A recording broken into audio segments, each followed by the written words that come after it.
Bonjour à tous et bienvenue sur ma chaîne YouTube. Je suis thérapeute pour tout ce qui touche au subconscient. Aujourd'hui, je voudrais vous partager une réflexion qui m'est venue récemment. J'ai toujours pensé que parfois, ce que l'on prend pour un rejet ou pour de l'abandon peut être en réalité une belle occasion de grandir, aussi d'apprendre à être plus indépendant et aussi d'avoir plus confiance en soi. Je vais vous raconter une discussion que j'ai eue avec ma fille récemment qui m'a vraiment bien éclairée sur le sujet.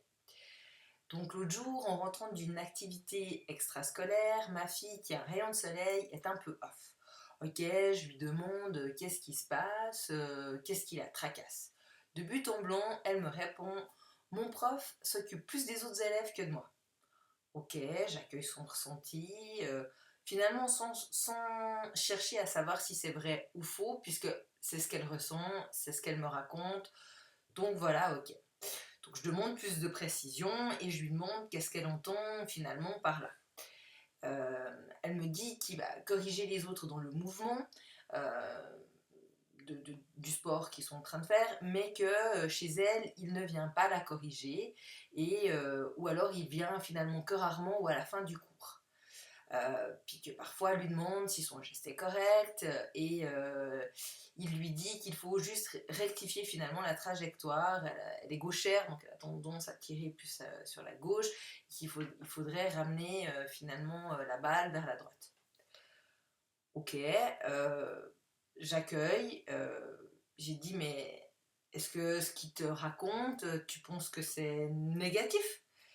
Et ben, elle me répond, eh ben oui, moi je l'appelle et il vient pas, ou il vient qu'à la fin du cours, et puis il me dit de corriger comme ça ma balle sur la droite. Bon bah c'est bien gentil, mais comment je fais? Ok, donc je lui dis, ben alors bah, qu'est-ce que tu fais durant ce cours, puisque finalement voilà il vient pas, etc. Et puis elle me dit, eh bien, bah, tu vois, je me débrouille. Finalement, je me corrige, je trouve une solution, je regarde comment je peux rectifier la trajectoire, et puis par rapport à mon mouvement, en me positionnant aussi, il y a des cibles, donc face à certaines cibles, et puis voilà, puis je corrige mon mouvement. Ok. Donc au final, moi je lui dis, on pourrait dire que ton prof, il t'apprend à être indépendante, parce qu'au final, tu restes pas là sans rien faire, tu as réussi par toi-même à trouver une solution et à corriger ton mouvement. Donc c'est quand même positif, puis ça montre aussi finalement que tu es capable de le faire par toi-même. Là, silence, elle commence à réfléchir, elle dit plus rien. Donc je poursuis. Donc, je sais que dans ton cours, il y a différents niveaux, il y a des débutants, etc. Donc, tu ne penses pas que s'il ne vient pas vers toi, c'est peut-être parce qu'il a confiance en toi et il pense que tu es capable de t'exercer seul et de corriger ton mouvement seul. Euh, donc, au final, on pourrait aussi dire que s'il ne vient pas vers toi, ça signifie que tu es une bonne élève, que tu arrives à avoir une solution par toi-même et à te corriger, trouver des solutions, un système D, etc. Là, ma fille commence à sourire, ting, on voit la lumière dans ses yeux. Elle me répond, ah ben ouais, c'est vrai, j'avais pas vu ça comme ça, mais t'as raison de le soulever, c'est juste. Ensuite, ben moi je reprends et je lui dis, ben, tu vois, dans la vie, il y a deux possibilités. Soit tu vois le verre à moitié plein, soit tu le vois à moitié vide. Pardon. En voyant le côté positif de cette situation, ben forcément tu vas te sentir valorisé, tu vas voir que tu es capable, au lieu de te sentir ou rejeté ou abandonné ou une autre émotion. Là, je lui demande quand même si elle s'est sentie plutôt abandonnée, rejetée ou autre chose. Oui, je suis thérapeute, donc ça me donne des indices pour sa prochaine séance et j'ai envie de savoir, voilà. Donc là, elle me répond plutôt abandonnée. Ok, ben, je lui dis que c'est naturel, j'accueille son ressenti et je la rassure par des mots simples, puis je poursuis.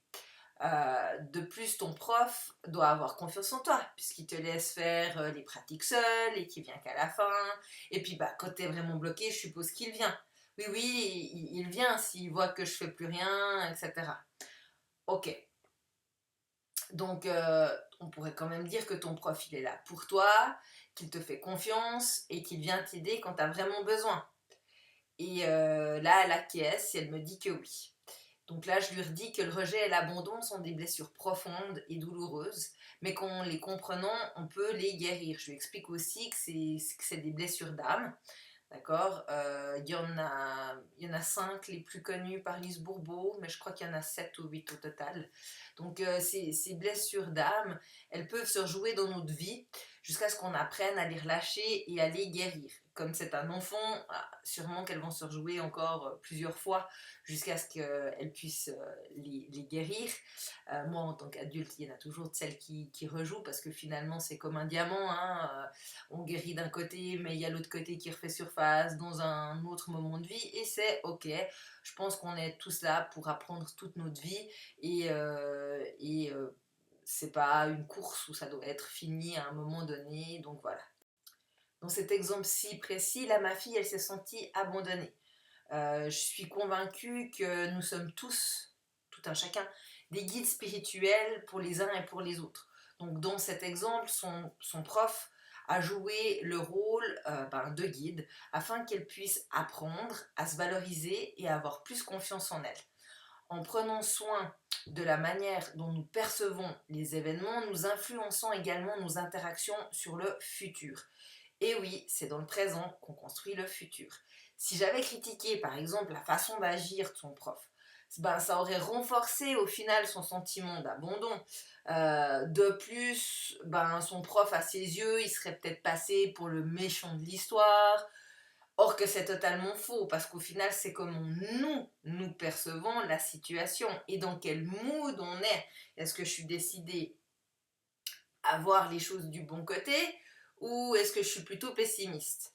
Donc voilà, il faut apprendre à regarder les choses aussi avec de la hauteur, puis à se poser des questions, éviter de partir dans les spirales de pensée négatives et regarder cette situation finalement comment elle peut devenir un apprentissage.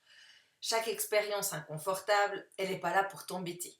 Elle est là vraiment pour nous faire évoluer, parce qu'au final, c'est dans le contraste qu'on détermine ce qu'on aime ou ce qu'on n'aime pas. Ben oui, quand vous vivez quelque chose de négatif, vous savez que vous n'aimez pas ça, d'accord? C'est ok. Donc vous savez aussi par définition ce que vous préférez, ce que vous aimez. Donc ça nous permet de nous calibrer au final pour choisir les bonnes pensées et les belles paroles. Donc changer vos pensées, c'est changer votre vie.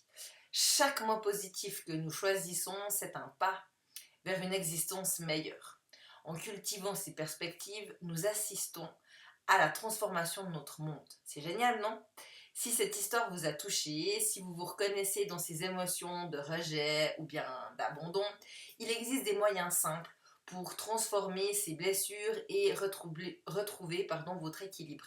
Il suffit de vous abonner à ma chaîne pour découvrir ensuite des exercices pratiques que je poste, des conseils bienveillants et des techniques, des méditations aussi, du tapping, de l'EFT, qui vont vous aider à avoir votre verre à moitié plein, d'accord? Un verre débordant de possibilités.